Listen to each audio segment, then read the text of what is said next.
MashaAllah, quite a few people today in the online. Assalamu alaikum to all brothers and sisters online. Ahlan wa sahlan wa marhaban bikum. We have the live feed on now, inshallah, it's on. Okay, Bismillah ar-Rahman ar-Rahim.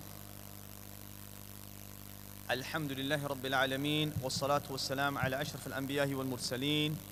وعلى آله وصحبه ومن ولا إلى يوم الدين رب اشرح لي صدري ويسر لي أمري واحلل عقدة من لساني يفقه قولي ربي زدني علما اللهم صل وسلم على نبينا محمد وعلى آله وصحبه أجمعين برحمتك يا أرحم الراحمين يا أيها الذين آمنوا اتقوا الله حق تقاته ولا تموتن إلا وأنتم مسلمون. So as usual, we begin in the name of Allah subhanahu wa ta'ala, al-Malik al-Mulk, the creator, the sustainer, the provider, the giver, the taker, the one who gives everything to us and the blessings that we have in our life. I begin in his name, the one who created us, the one who fashioned us, the one who has written our qadr. I begin in the name of Allah subhanahu wa ta'ala, who is ultimately in charge of the world. Flooding or no flooding, earthquake or no earthquake, test or trial, everything is in the hands of Allah, and He does whatever He wishes, for we are the slaves of Allah and He disposes of us as He wishes. I ask Allah subhanahu wa ta'ala to have mercy upon those people afflicted around the world, whether in Morocco or Libya. Allah yarhamahum, Allah yarzuquhum khair, and get them out of this difficult position and cure those who are ill or injured by the problems, whether in these two countries or anywhere else in the Muslim world, where they suffer and they are struggling and they are being persecuted, or there's natural disasters. May Allah subhanahu wa ta'ala alleviate that and make them pass their tests and the tests that they have in their lives. As for all of you who are listening, the brothers and sisters online, the brothers who are here in the masjid, that Allah subhanahu wa ta'ala alleviate you all too and ease your affairs too, and make inshallah ta'ala your goals and targets that are pleasing to Allah reachable, that you are successful in the darain, in the dar al-dunya and dar al-akhirah. Peace and blessings upon our Prophet Muhammad sallallahu alaihi wasallam, our role model, our qudwa, the one we follow, the one we should study, the one we should learn about, the one we listen to, the one who came to explain the Quran, the one who came to teach us how to implement the book of Allah, not by our whims and desires, but how it should be implemented. What did Allah mean from the verses, as shown in the Sunnah, as shown in the hadith of Aisha radiyallahu anha, who said that he was basically a walking Quran. Peace and blessings and salutations upon him, Rasulullah sallallahu alaihi wasallam, upon his family, all his wives, upon the companions and all who follow his way. I'd like to welcome you all back, our 4 students, mashallah ta'ala. May Allah reward you all inshallah for coming. The reward of coming out with the intention to seek ilm. This is my first question for all of you. Do a search on the reward to leave your house with the intention to seek ilm, and you will be astonished at the reward. Don't think this is something small. If you attend any duroos, you go anywhere to study, or the brothers and sisters online, you have the tawfiq from Allah to dedicate some time and to attend a dars. This is tawfiq min Allah subhanahu wa ta'ala. For many people intend well, but they don't find the time. And for you to allocate the time, to allocate the dedication is a great reward and a great sign that Allah loves you. And we'll come to hadith on this, because these are the chapters we're going to be coming towards, about how Allah loves, etc., who Allah loves, and it's one of the narrations towards the end we will cover. So may Allah reward you all inshallah ta'ala, and I welcome you back to the resumption of our durus of Adab al-Mufrad, the great works of Muhammad bin Ismail al-Bukhari, Abu Abdullah al-Bukhari, his works Adab al-Mufrad. We will continue with it inshallah ta'ala, and bi'idhnillahi ta'ala we will proceed through the coming months and to try and cover as much as we can inshallah, with the goal to complete the book one day inshallah ta'ala. That's our final goal. And inshallah ta'ala, once we've completed it, you can perhaps listen to another sheikh, listen to a sheikh, or perhaps listen to another person who can perhaps explain, and you will learn more and more from a book, inshallah ta'ala. But the ultimate aim for this whole series of lectures is not about attaining technical knowledge. You learn about the Sahaba Sirah, the implementation of this whole series, and why this book was chosen was to learn. Anybody online? Complete my sentence. To learn how to conduct yourself, and anybody online? I took the volume up now, sorry, and the volume was down. To learn and I think some of them may be typing. Let's see. To learn and implement. This is bad teaching when the teacher wants the specific word. If anybody said anything similar, it's fine. To learn and act upon. To learn and implement. There's no point of accumulating knowledge if it's not acted. And the ulama, subhanAllah, written lots on this. That you want, that's what they say. That's why some of the mashayikh, when they finish their dars, they say, لا يكون الكلام حجة علي. That it should not be a proof against me, but it should be a proof for me, so that it can help me on Yawm al-Qiyamah. Anything I learn, oh Allah, make it a proof for me, not against me. That, you attended this, you heard this in the khutbah. And this is the thing about those people who know Arabic or have a gist of Arabic. Subhanallah, you listen to the whole Quran in the whole of Ramadan. That's a big hujjah. You know, and then when you study, it's a proof. We will continue now, inshallah ta'ala, from the narration as far as I remember. If anybody, can you hear me, brothers and sisters who are online? If you can't, can you please, the brothers and sisters on Zoom, you can, there's nothing on the chat. If anybody wants to say yes, let me know that they can hear me clearly, so I can continue. Bismillah. Barakallahu feek, brother Sadiq. Tayyib. So the narration that we finished on, or the chapters that we were looking at, were the issues about praise. Praising somebody, and praising somebody to their face, and praising somebody who's important. And this whole culture of likes and ticks, and people feed off of this, you know.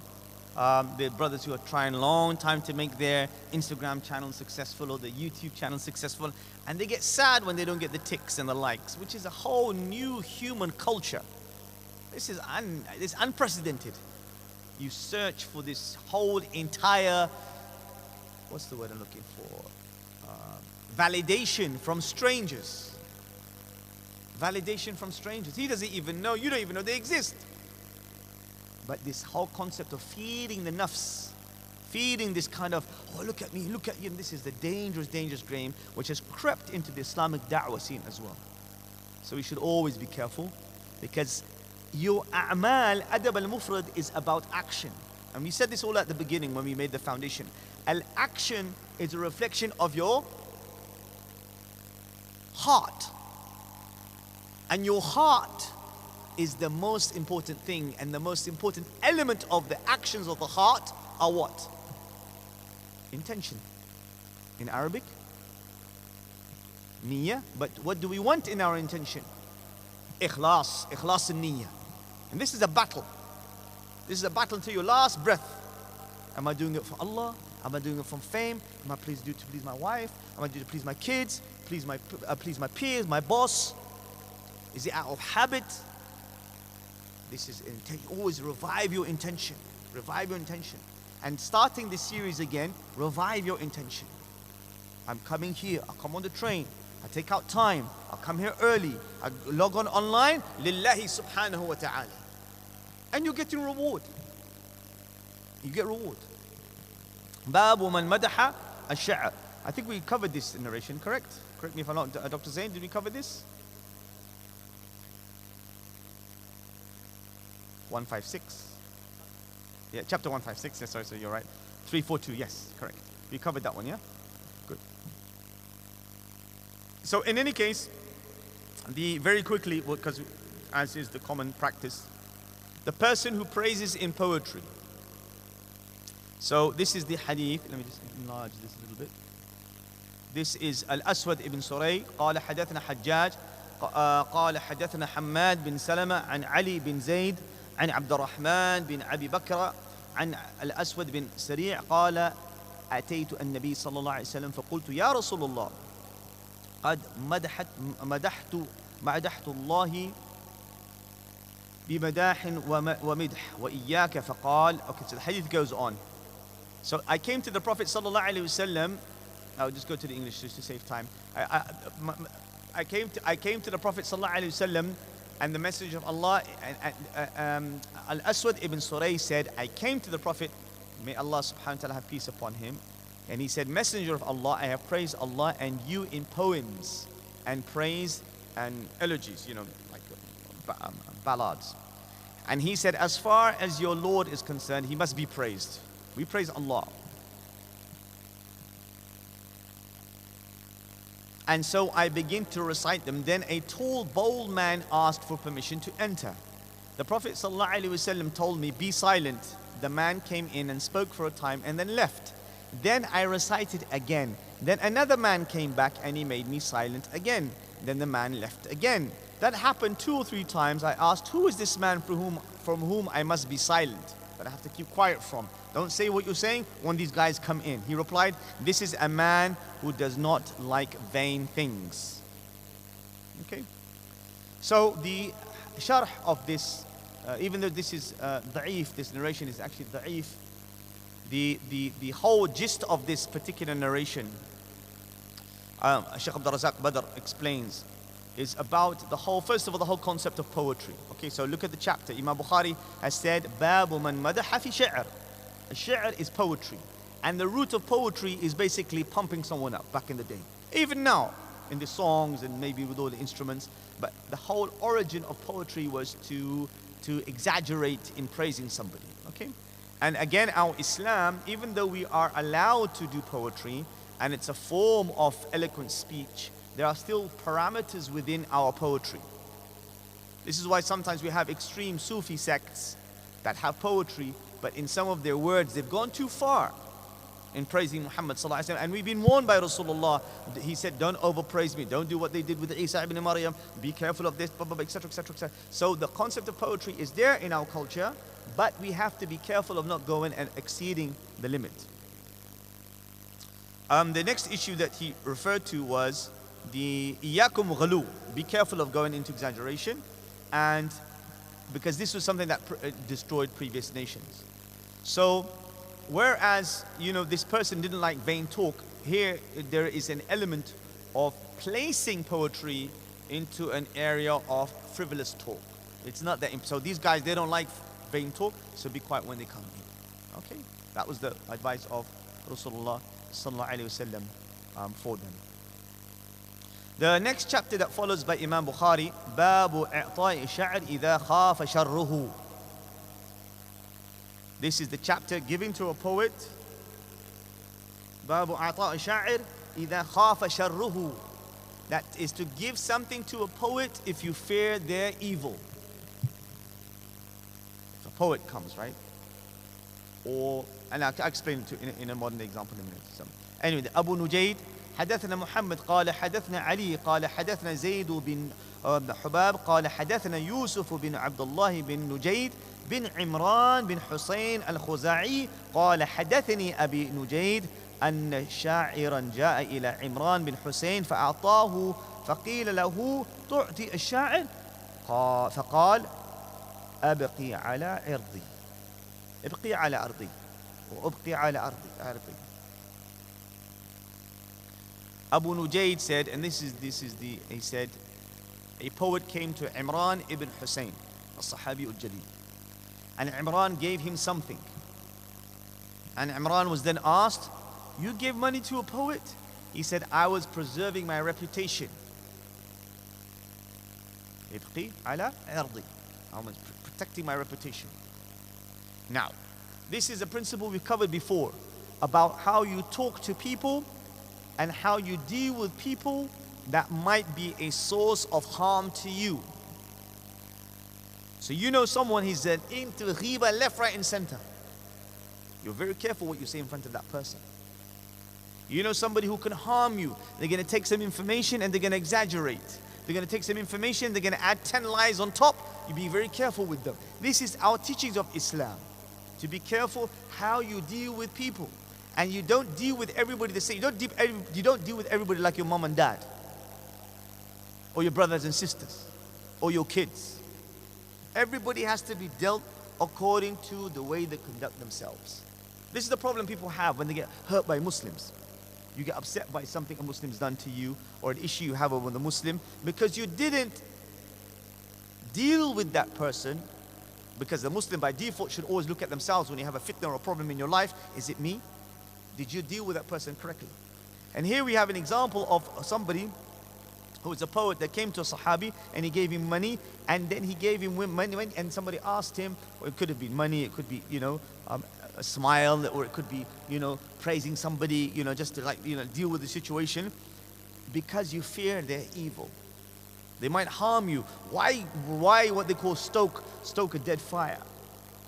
Why poke something to make problems? Like you want to whine someone, I don't like this, but you're going to whine. No. Islam doesn't operate like Islam is always about protecting honor, minimizing conflict, reducing problems and pressures, and to try and always console and maintain a sense of dignity and respect. And quite often to attain that, you have to shut your mouth. That's the bottom line in many cases. And here we have this example where you actually may even be that someone says something to you, you don't really like what they're saying, but you can smile because if you go into detail, you're going to have a big habit. You're going to have a big problem or confrontation. And we've had this chapter covered before on how to deal with people with bad behavior. And we had this about the Rasulullah when somebody came, he dealt with them differently. And Aisha, why did you treat this one this way and that one this way? Because of the concept of you deal with people according to their capacity. And doctors are very good at that because they have everybody coming into the surgery. You can't deal with Mrs. Jones who's 75 plus with Adam from down the road, or Abdullah who's 18. You got to have that skill set, and Islam teaches us to have that skill set. And these days people are, I am what I am, and I'm just going to say it as, yeah, this is hikmah. Where's hikmah? Where's your wisdom? Okay. So Imran ibn Hussein gave him something, and then this is the whole principle that, for example, sometimes we have here in the masjid, right? There's somebody here who says, I want zakat money. Give me zakat money. Okay, no problem, just come to my office. If I answer back to him in a way that's going to be confrontation, say, who are you people? He's going to start becoming confrontational. Like in a Taraweeh, put that. You have to always calm the situation. If you know they're going to get worse, you have to step back. Okay? Especially if they're going to abuse you, then you have to be very, very careful. This was that chapter of poetry, and rewarding poets in order to avoid being ridiculed by them was the name of the chapter. We are now going on to the next chapter, which is Kitab al-Ziyarah.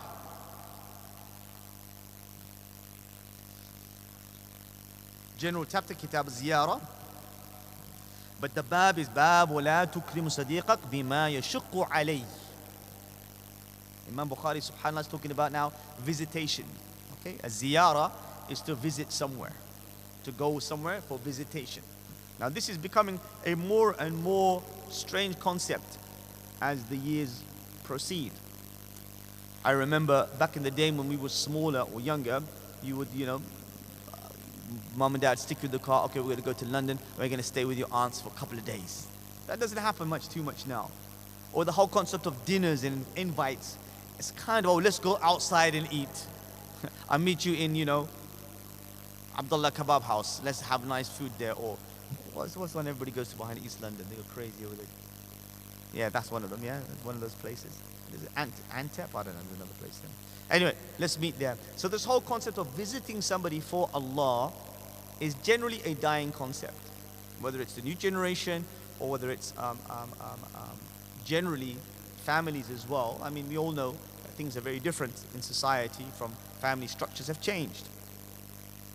So this is quite important, because if you look at the reward for this, you would start to think, man, when did I invite somebody to my house? When did I go to somebody's house for an invitation? Why have I gone somewhere far to visit somebody? Not because I'm going to get some trainings from him or some car from him, or he's going to sort me out with a job, or he's going to give me some this, he's going to give it. I went only for Allah. This is what this chapter is going to try to instigate in us. So the first chapter he talks about is do not honor your guest in a way which will be burdensome for him. Imam Bukhari rahimahullah ta'ala starts with this concept. باب لا تكرم صديقك بما يشق عليه. And this narration is Ibn Awan reported حدثنا محمد بن المثنى قال حدثنا معاذ قال حدثنا ابن عون عن محمد قال كانوا يقولون لا تكرم صديقك بما يشق عليه. Ibn Awn reported that they used to say, do not honor your guest. Listen to this carefully. Do not honor your guest in a way which will be burdensome for him. Don't honor your guest in a way that will make them feel embarrassed. Do not honor your guest in a way that will make them feel uncomfortable. Do not honor your guest that will put them in an awkward situation when they come to visit you. So Imam Bukhari has spoken now straight away about when you receive a guest, what's your conduct? Now, the default of honoring any guest that comes to your house is what? People, brothers and sisters online, what's the default? Sheikh, is it possible for you to share screen so we can follow? No, I can't do that now, sister, but inshallah ta'ala I will do. And next time. What if a close family member or parent always engages in ghiba? Again, we'll take that question towards the end. My original question was what, Dr. Zain? Thank you. What's the customary practice of? When you host a guest. What's the default behavior that a Muslim should have when someone comes to visit you in your home? Huh? Yeah, that's you could do that to a cat. You feed them, yeah. That's like pet talk, right? Okay, yeah. You show generosity, you show kindness, and then you feed them, right? No, I'm just joking. No. Yes, you feed them, treat them how you would want to be treated. Yes, jazakallah khair. So the whole concept, generally the origins of when anybody comes to your house, even if you have a problem with them, even if there's some mama drama, family drama, you will still conduct yourself because there's an honor that somebody's come to your home. It's not the same as meeting them outside in the superstore or a family function. They've come to your house. There's a conduct from you as the host, even though there might be difficulty or tension.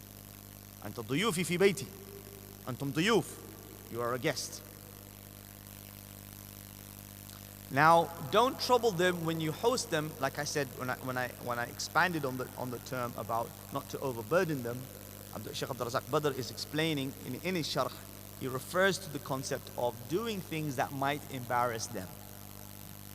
Okay, and that might be in going into an extreme in food. 5, 6 dishes, dish upon dish upon dish.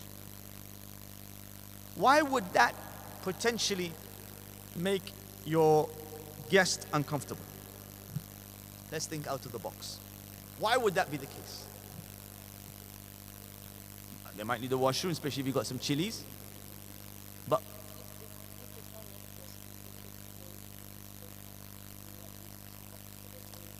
yes, barakallahu feek, exactly. Jazakumullah khair, Imran, jazakallah khair. Correct. That, you know, there's customary in visitations that whenever someone invites you, you then invite them. But will you be able to do what they did? No. So that person might feel like, oh, this is too much, man. I can't repay the guy. Islam, yes. Yeah, Islam is quite a reciprocal relationship. It's not a one-way relationship, except, don't tell me husband and wife, anybody, except when your family members want to break the ties, it's always going to be one way. We covered this, silat al-rahim. If people in your family don't want to deal with you, then it's one way. You continue. Of Obviously with the parameters of Sharia, no harm, Allah, etc., etc.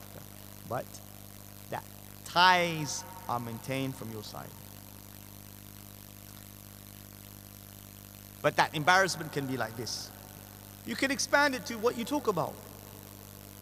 You can expand it to showing off. That's the adab of when you enter somebody's home. This is another thing. You have some brothers, or you have some people, they come into the front room. You got this book. You got this. I got. You start all this. This is not the way of a Muslim. When you visit somebody's home, you lower your gaze. When you see this in people who have good akhlaq and adab, they come inside, they don't even know the color of your wallpaper. Because they came in, lowered their gaze, sat down. Adab, akhlaq. And sometimes you don't want, some people are private. They don't want, you looking at their bookshelf. Not that it's bad, but when you start prying too much, sometimes it can make somebody uncomfortable. Now this from the guest to the host. The same thing with the host, prying questions. What do you conduct? What do you ask about? First thing, how's your marriage? How is he with you now? That's what they do, right? Is he still hitting you? They do this, all this happens. Yeah, how's your son? Remember the one that they found in the park drunk? They do that, these things happen. This haraj, this is emotionally painful questions. And when you're a host, it's not your conduct. Most hosts, when you really are a good host, you ain't got time to sit with somebody. You want to chill with somebody, you make an appointment to talk with them and discuss something. But when it comes to hosting, and you've got 4 or 5 friends there, your job is to bring, serve, have you eaten, eat, okay, wash your hands, okay, now time for Asr, we're going to pray here, come back, let's have dessert, blah, blah. You're busy. That's khidmah. That's service to your guest. Anyway, so be careful of how you conduct yourself when you are the host. Conduct yourself well. Okay. The following chapter, Imam Bukhari now goes on to expand. Yes.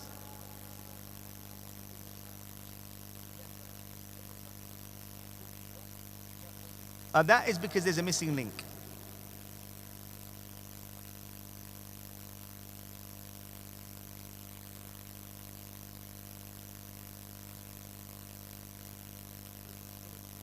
Yes.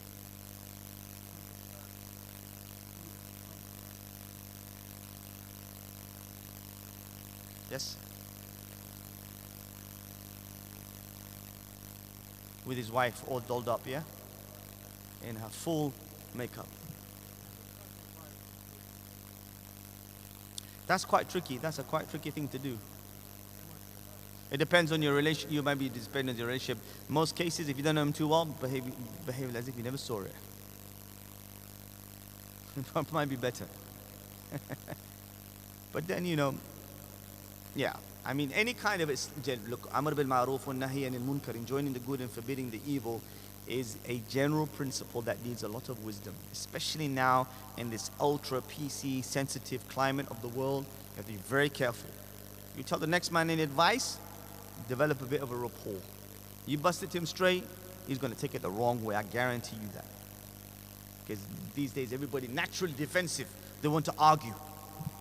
Ad-din an-nasiha.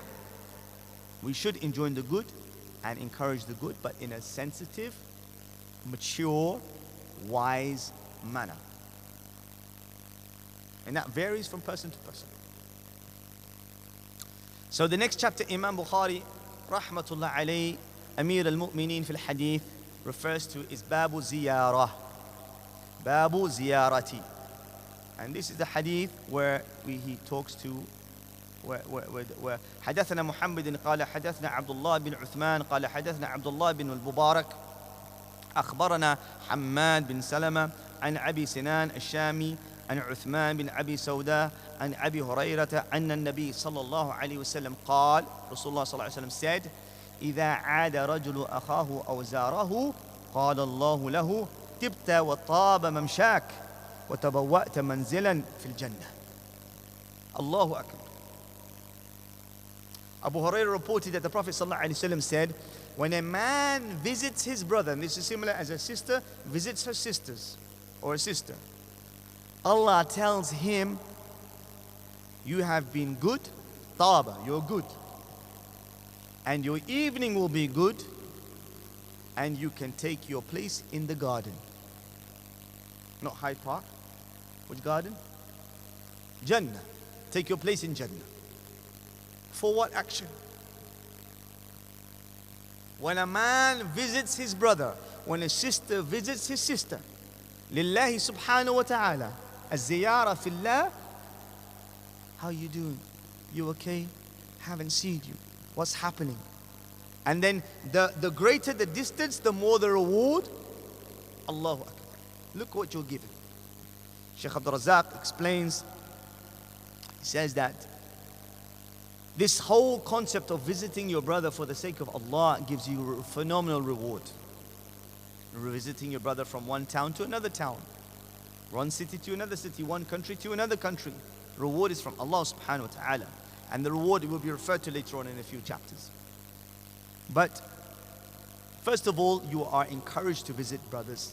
Sisters are encouraged to visit sisters. You're encouraged to visit your family. This is linked to the first chapter we did, or the earlier chapters, Silatul Rahim. It's all there.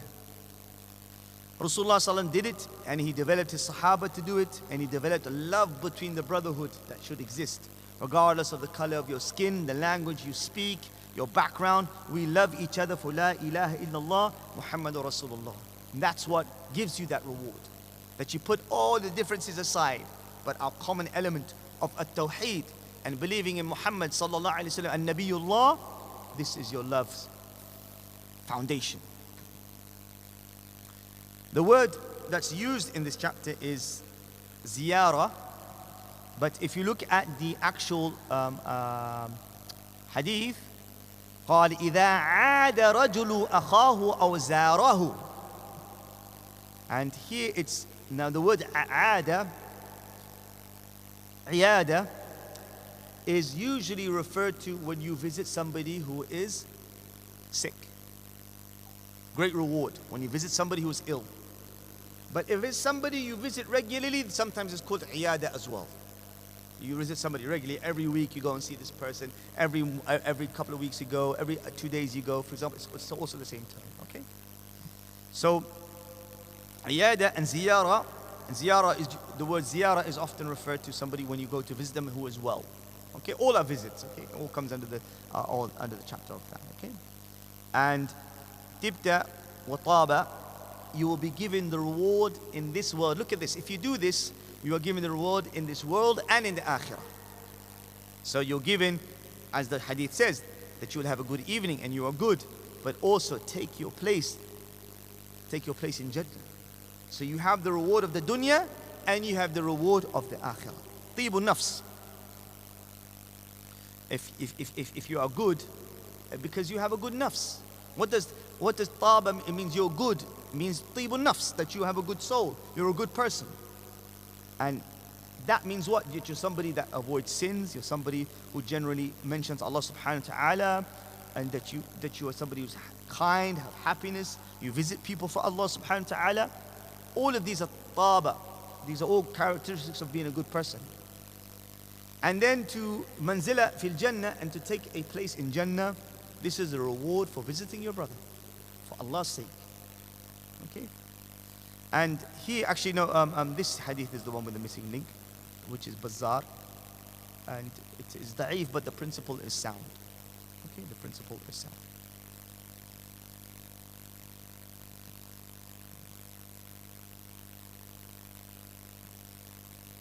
The next narration that comes,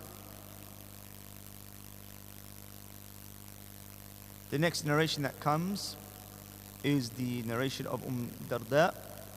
حدثنا محمد قال حدثنا بشر بن محمد قال حدثنا عبد الله بن مبارك عن ابن شوذب قال سمعت مالك بن دينار يحدث عن أبي غالب عن أم درداء قالت زارنا سلمان من المدائن إلى الشام ماشيا وعليه كساء والدرورد قال يعني سروال مشمرة. قال ابن شوذب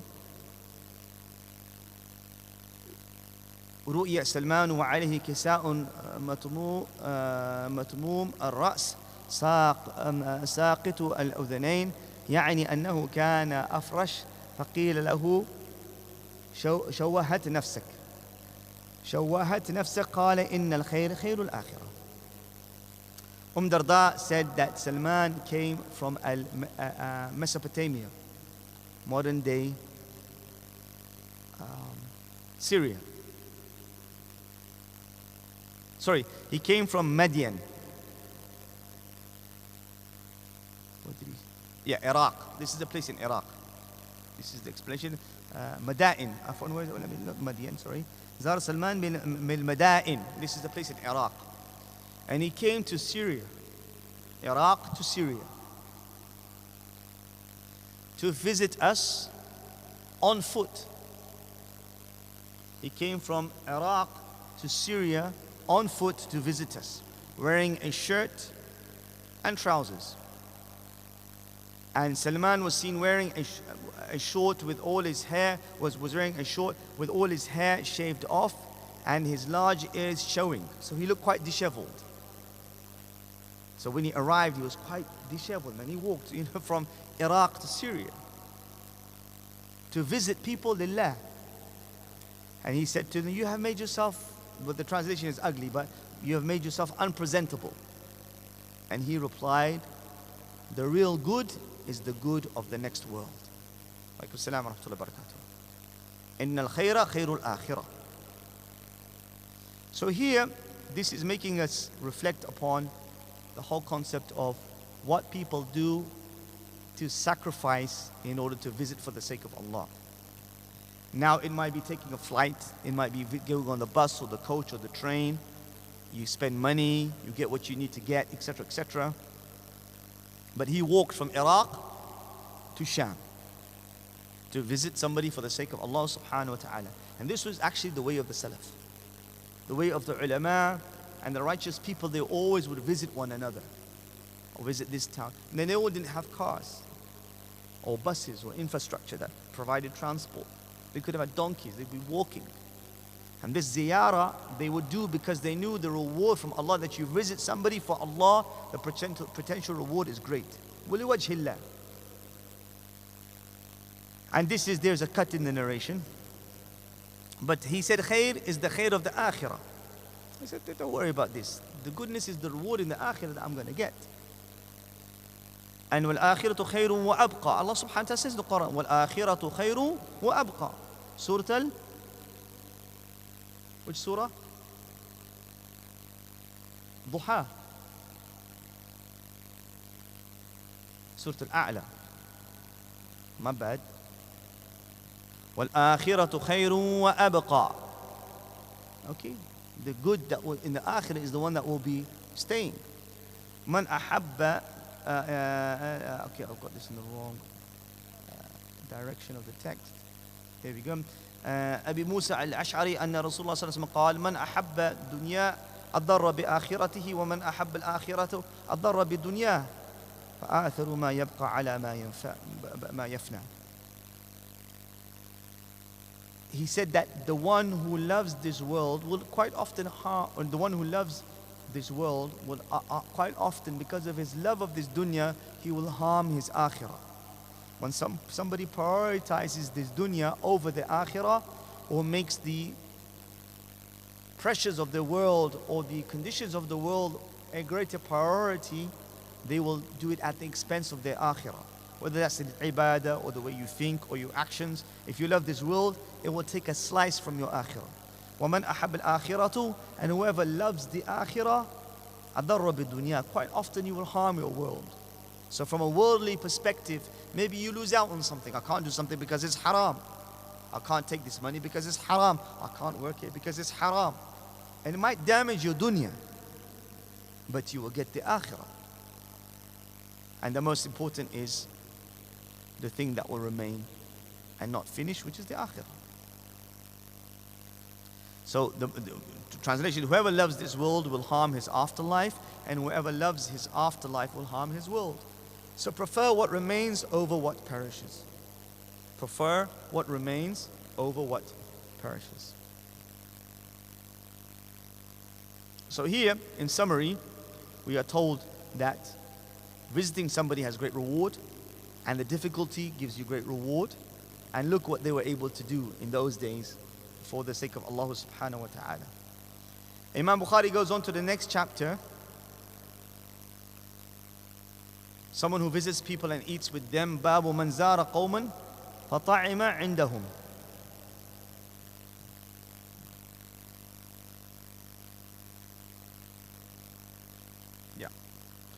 This is Babu man zara qawman fata'ima indahum. This is a narration by Anas bin Malik.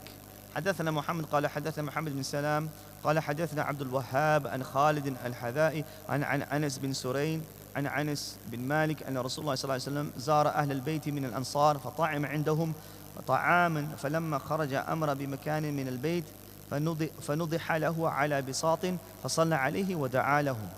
So this is a narration about Anas bin Malik reported that the Messenger of Allah sallallahu alaihi wasallam visited one of the houses of the Ansar. Who are the Ansar?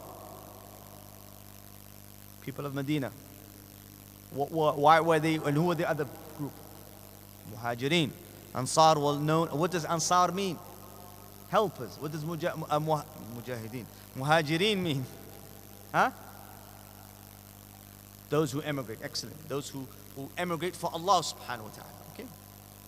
Anas bin Malik reported that the Messenger of Allah, may Allah be pleased with him, visited one of the houses of the Ansar and ate some food with them. When he left, he asked for a place in the house and he sprinkled some water on the carpet and he prayed on it and made supplication for them. Okay, sprinkled some water. Rasha bil ma. So let's unpack this narration a little bit. So first of all, whenever somebody visits anybody, generally in Muslim households, our culture is to be hospitable, and our culture is one of always inviting somebody to eat with us. And you find this very commonly amongst the Arabs, particularly. I mean, if you've lived in the Khalij or you've been in Arab countries, you will find تفضل معنا تفضل معنا, and they will ask you after Jum'ah, you could come and eat with them or outside. They're very generous kind of culture. This is our Islamic way that we have. We are very generous people. And so this is what we are ordered to do as Muslims. It softens the heart, it brings people close together, it creates brotherhood, it creates sisterhood, it creates a sense of becoming a strong unity amongst you. And then Rasulullah ﷺ also made dua for them. This is also from the narrations where Rasulullah ﷺ made dua, and sometimes you find people, Ahlul Ilm, when they finish, they make the dua of finishing food, and they make the dua for the person who hosted them, and they make dua generally for the person and for everything. And this softens the heart. This makes you closer. And this narration, there's another narration actually in Fath al-Bari by Ibn Hajar al-Asqalani, which is also very similar to this. And when he wanted to leave, when Rasulullah ﷺ wanted to leave, he asked for a place and he sprinkled water over it. But there was a reason why he did this. The illah was that he sprinkled water because there was a little bit of dirt on the reeds, on the mat. And he wanted to clean it. And this is what the other narration, the one that I mentioned before in Fath al-Bari, refers to. And then he made dua for them, for the people who hosted him. And this is something which is praiseworthy to do. And then dua, what kind of dua to do, I think this will come and this will follow later on in the chapters. So again, the concept of being kind, welcoming people, giving them food, the concept of the person who comes to attend somebody's house makes dua for that person. And there's a specific dua when you're being hosted by people that we should know as well.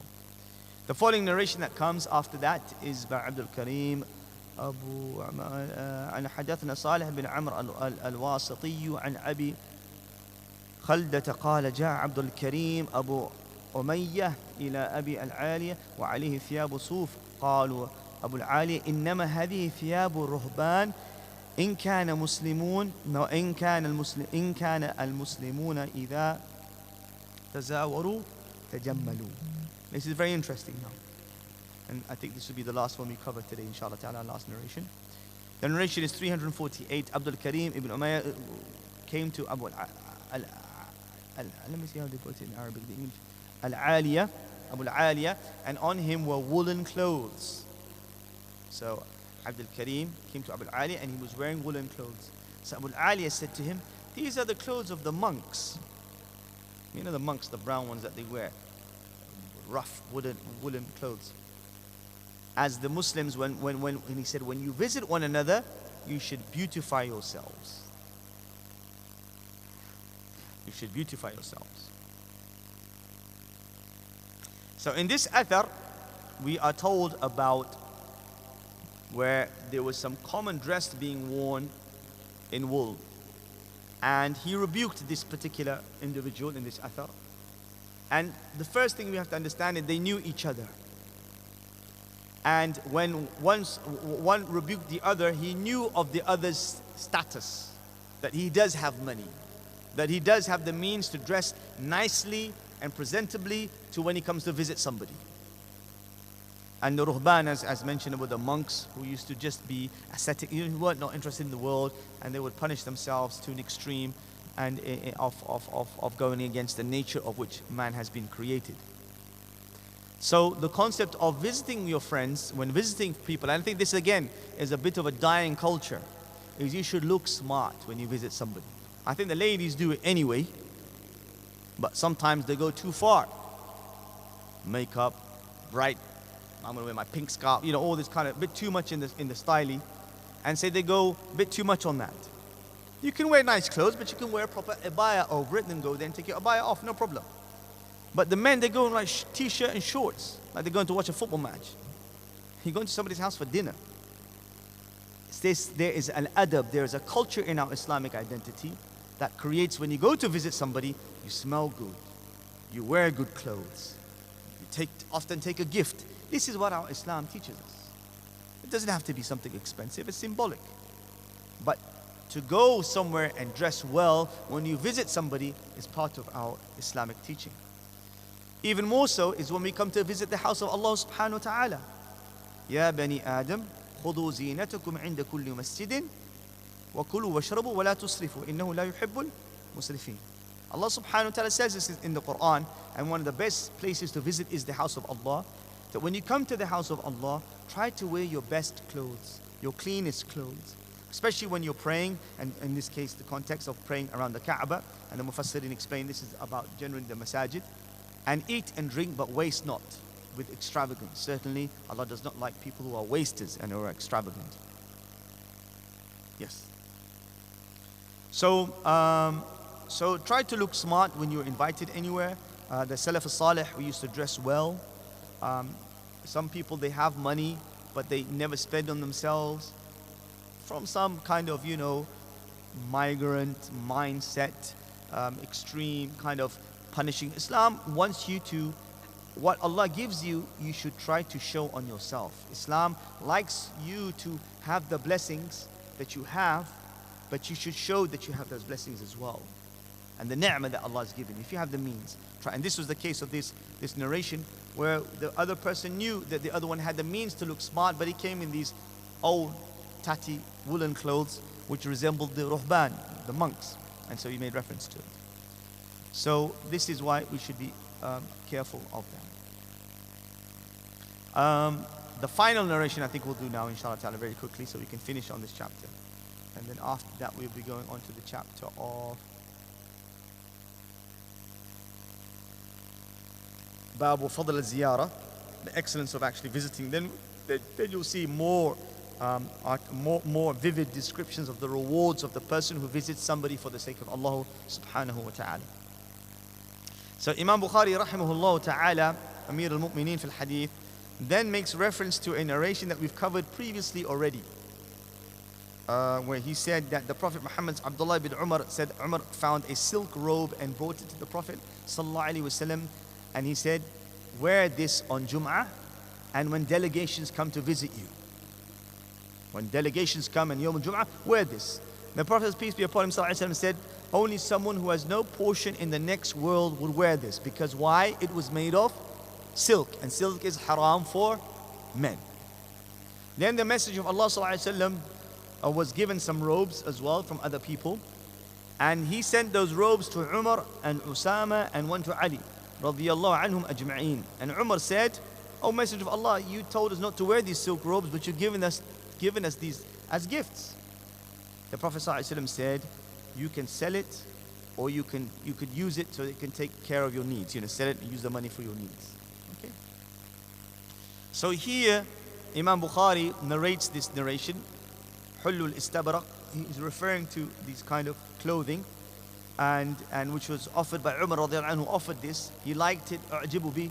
He was impressed by this. He gave it to Rasulullah, and Rasulullah said. And again, the whole concept of dressing well for Jum'ah. The reference is made to dress well for Jum'ah, and the reference is made to dress well for when delegations come to receive you. So even when you visit somebody, you try to dress well. And even when somebody's coming to visit you, you try to also dress well. This is the conduct of mu'amalat fi ziyarah, how you conduct yourself when you visit one another. And then of course he said no, because you don't have any of this on the Day of Judgment. Because on the Day of Judgment, the person who wears silk will have no portion of the akhirah, because the silk is haram for men. And people should be careful of this. And Rasulullah sallallahu alaihi wasallam then sent the fabric. You can sell it and use it in any way that you like to use it. It's not a problem. In the final narration, what time is Adab? So, okay, I'll stop here. We'll go on to the final narration another time, inshallah ta'ala.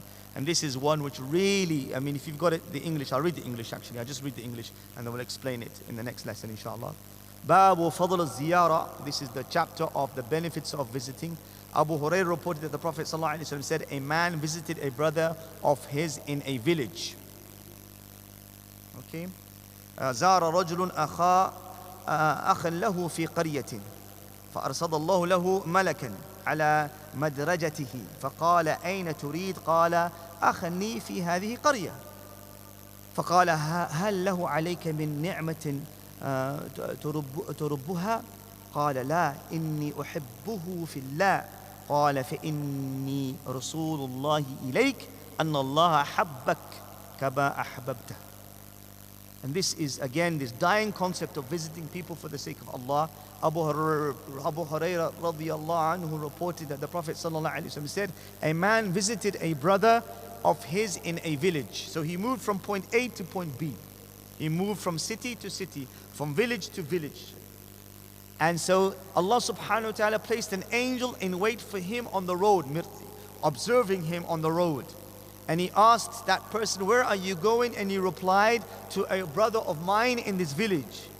The angel said, is he somebody who is responsible for some blessing for you? Do you owe him something? Is this some maslahah? Is this something you need to do for him? Is this something that you owe him? Is this something that you have to do to please him?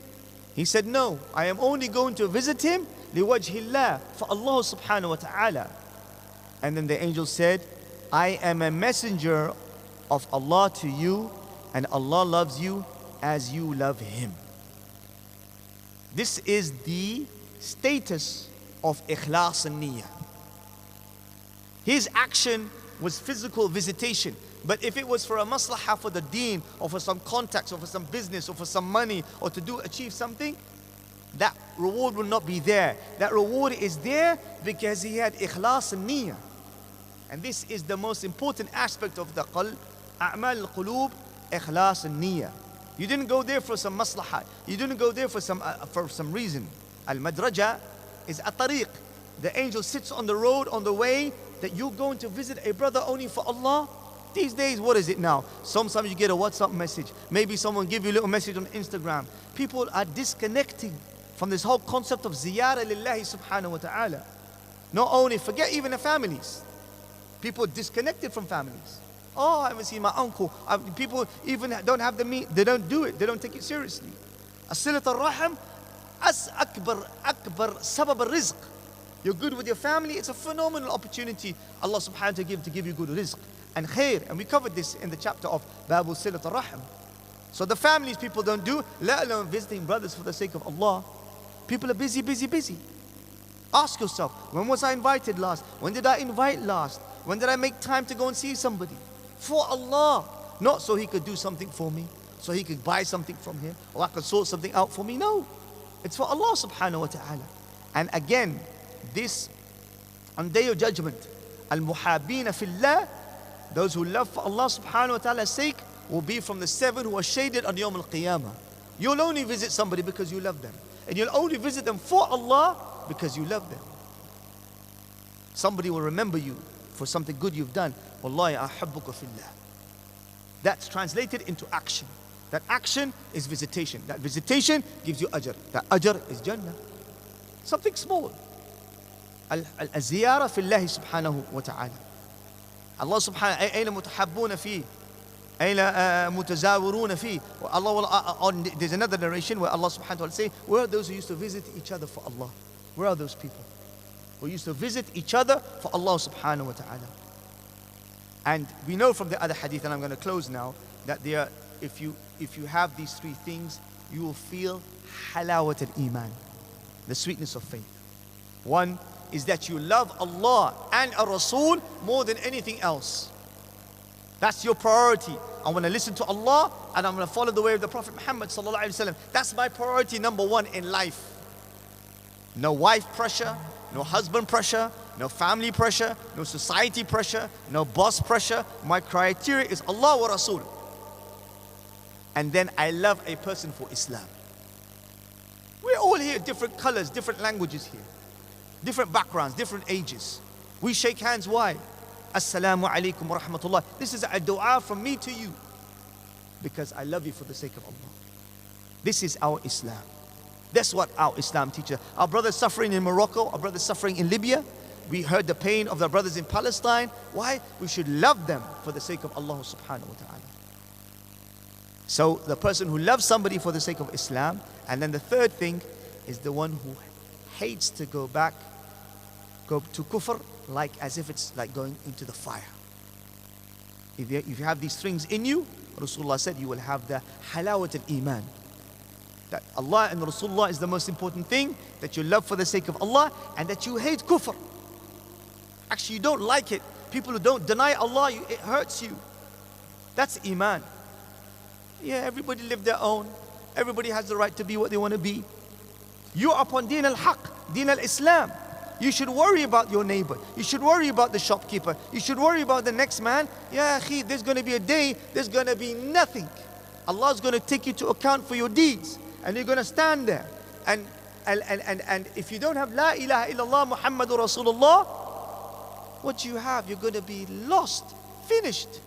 Khalidina fiha. We have to think about this. I ask Allah subhanahu wa ta'ala to give us tawfiq and khair in understanding the wonderful words and the wisdom of our beloved Prophet Muhammad sallallahu alaihi wasallam, our role model, our example, somebody we should be reading every day. I ask Allah subhanahu wa ta'ala to give us understanding of His words in the books of ahadith. May Allah subhanahu wa ta'ala reward you all. If there's any questions for the brothers and sisters who are online, you can ask the questions inshallah ta'ala very quickly, because it's going to be adhan very, very soon, or you can type it. We will be resuming what if a close family member or parent always engages in ghibah.